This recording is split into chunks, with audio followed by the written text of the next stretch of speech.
Okay, today you're gonna see how I got my splits from this to this in just 1 month of stretching. So, here goes nothing.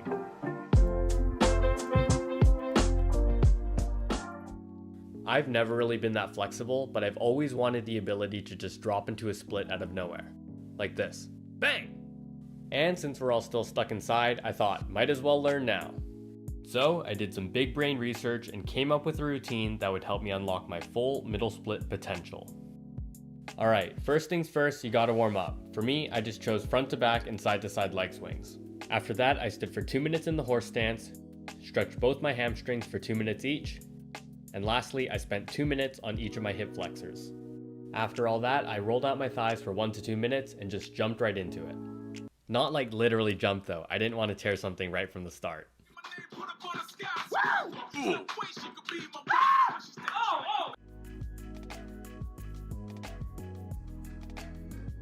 The first couple days were honestly kind of rough. I wasn't really getting down very far and my legs were hella sore after stretching every day.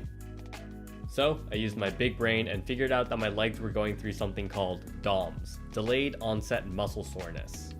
Honestly, I probably should have expected something like this to happen, given that I hadn't worked out for a year prior to starting this challenge. But come on, we're in the middle of a world event, so give me a break. Anyway, I made it through the first few days and eventually the DOMS was gone. This is such a stupid joke. I actually wrote that? If you're just starting out your split, I would definitely recommend using something to support yourself down in the split position. For me, I just found some old yoga blocks that worked fine. Around day 8, I finally started to see some real progress. Damn, boy, he's thick! It was still really uncomfortable, but I was just happy to see some actual results.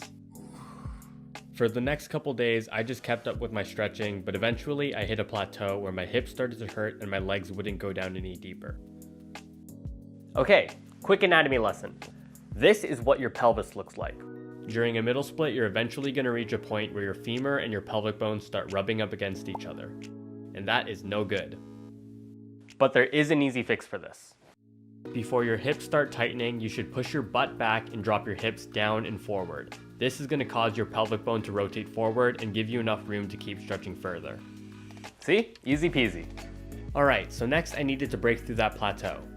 After some more big brain research, I found out that I had to apply something called proprioceptive neuromuscular facilitation, or PNF for short. So basically, up until this point, I've just been stretching as far as my legs could go. But after learning about PNF, I started to flex my legs at the bottom of my split, and I imagined pushing my legs through the floor. So at this point, I had everything I needed to achieve my full split, and now it was only a matter of time. And as the days went by, my split was getting deeper and deeper and deeper. And then on day 20...